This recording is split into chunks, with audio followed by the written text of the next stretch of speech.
Hola, ¿qué tal? Mi nombre es Armando Andrade y soy el director IB de Foresta International School. Y en esta ocasión les quiero platicar sobre algo muy interesante, que es la diferencia entre enseñar y aprender. Muchas personas podrían pensar que están vinculados y es correcto.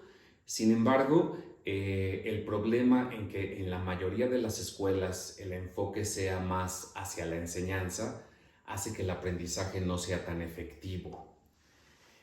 Por ello, voy a empezar definiendo qué es aprendizaje y qué es enseñanza.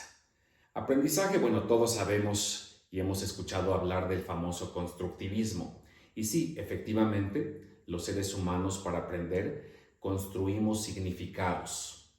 Lo más fácil que se me ocurre explicarles es como legos en nuestro cerebro que vamos colocando uno sobre otro y es así como construimos significados y se llega al aprendizaje. Sin embargo, el método que se ha utilizado la mayor parte del tiempo y que se sigue utilizando en todas las escuelas es la enseñanza. Pero resulta que aunque la enseñanza puede ser efectiva para el aprendizaje, no necesariamente una persona que está aprendiendo lo hace con esta metodología. Es decir, la enseñanza no necesariamente me lleva al aprendizaje, lo cual es algo que muchas personas no se han puesto a reflexionar y por eso la importancia de que platiquemos sobre ello. Porque nosotros pensamos que en las escuelas o los papás piensan que cuando llevan a sus hijos a los colegios, pues el aprendizaje está garantizado, sobre todo si tenemos buenos maestros que enseñen muy bien. Y no necesariamente, porque algo importante que van a escuchar varias veces en esta conversación que estoy teniendo con ustedes es que la enseñanza no necesariamente lleva al aprendizaje. El aprendizaje es complejo y aunque los maestros hacemos muchos esfuerzos por hacer que nuestros chicos aprendan, esto no sucede en muchos casos. Un ejemplo de ello es, todos hemos escuchado, los que trabajamos en la escuela y probablemente los padres también, que como una maestra de tercero de primaria termina el ciclo escolar, manda a sus alumnos a cuarto de primaria y cuando llegan a cuarto de primaria, la maestra que los recibe hace un examen diagnóstico. Y resulta que se da cuenta en ese examen diagnóstico que los chicos tienen muchos huecos, hay mucho aprendizaje. Y obviamente la maestra de cuarto alarmada va con los directores, con la coordinadora y hace un reclamo y le dice, los chicos que me mandaron no aprendieron algunas cosas. Inmediatamente los coordinadores van y reclaman a la maestra de tercero, la cual se justifica y dice, claro que yo enseñé todo eso. Y aquí la pregunta sería, ¿quién está mintiendo? ¿La maestra de cuarto, que dice que los niños que recibió no tienen ciertos aprendizajes? ¿O la maestra de tercero, que dice que ella sí envió a los chicos con todos los aprendizajes? Y la respuesta es, ninguna está mintiendo. La verdad es que la maestra de cuarto se dio cuenta que no llevaban ciertos conocimientos y la maestra de tercero sí los enseñó, pero ahí está la palabra clave, los enseñó. Y como hemos venido diciendo, la enseñanza no garantiza el aprendizaje. Entonces esta maestra probablemente planificando muy bien y planeando muchas experiencias de aprendizaje para sus alumnos, obviamente ella o él con la mejor intención, pero no necesariamente provocó el aprendizaje en sus alumnos. Afortunadamente en nuestra escuela, el aprendizaje está centrado en el estudiante y está centrado en el aprendizaje.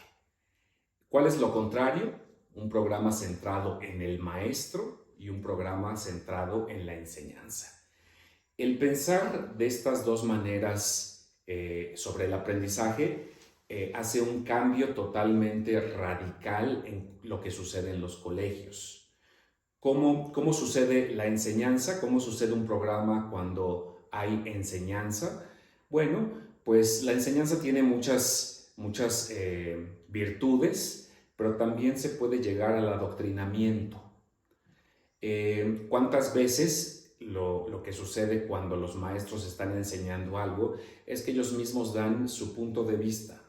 Entonces, en realidad están más que enseñando, adoctrinando a los alumnos sobre las perspectivas que ellos tienen sobre ciertos temas. Entonces, por ejemplo, cuando desde el lenguaje matemático, entonces obviamente los maestros enseñan a los alumnos a resolver los problemas en la forma en la que ellos mismos saben cómo resolverlos o en la forma en la que ellos les funcionan.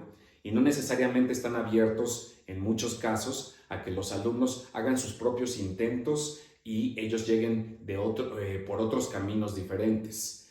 Y esto también lo podemos ver, por ejemplo, en ciencias como las sociales, en los cuales cuando los maestros están enseñando historia o geografía, pues a pesar de que sabemos que hay ciertos datos que no cambian, bueno, cada persona, por ejemplo en historia, pues sí tiene un punto de vista sobre ciertas temáticas que han sucedido a lo largo del tiempo, y cuando vienen a las clases y el enfoque se basa en la enseñanza, pues los maestros simplemente dan sus puntos de vista y muchas veces no especifican qué es su punto de vista, lo cual es un peligro muy grande, porque los alumnos, no todos, pero muchos de ellos toman la palabra del maestro como lo que es correcto.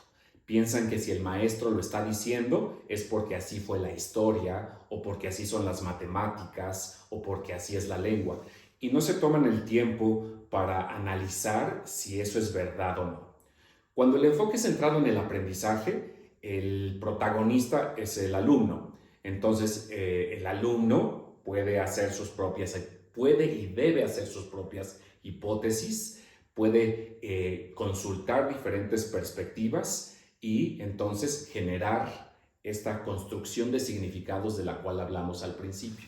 Entonces, eso quiere decir que el aprendizaje de esta manera es más efectivo. Entonces, ¿qué hay que hacer? ¿Qué hay que hacer en las escuelas e inclusive qué hay que hacer en casa? La enseñanza no debe desaparecer. Sin embargo, vamos a meter aquí una palabra interesante que se llama énfasis. Entonces, en las escuelas lo que tiene que haber es mayor énfasis en el aprendizaje, menor énfasis en la enseñanza. Mayor énfasis en un programa centrado en el alumno, menor énfasis en un programa centrado en el maestro. Hay una metodología específica para hacerlo, y es algo que la mayoría de las escuelas no entiende cómo hacerlo, porque todos estamos acostumbrados, inclusive como maestros, a decir, bueno, a mí me contrataron para enseñar inglés, o a mí me contrataron para enseñar matemática, y eso es lo que hacemos, enseñar inglés o enseñar matemática, pero acuérdense que no necesariamente esto me va a llevar al aprendizaje. La propuesta es que los colegios deben aprender cómo hacer programas centrados en sus alumnos, en el cual el aprendizaje sea la piedra medular del colegio, y llevar a sus alumnos a que trabajen de esta manera para así evitar la confusión que se dio con la maestra de tercero y de cuarto cuando recibió a los alumnos y no necesariamente habían aprendido los conocimientos que se les habían dado ese ciclo escolar.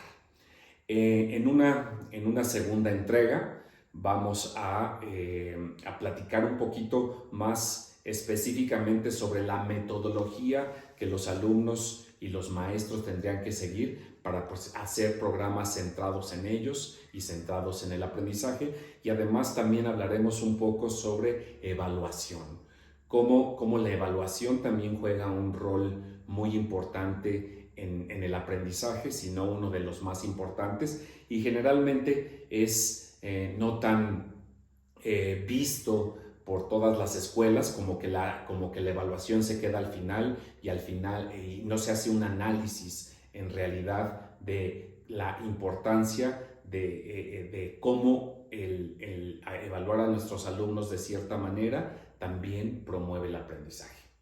Muchas gracias.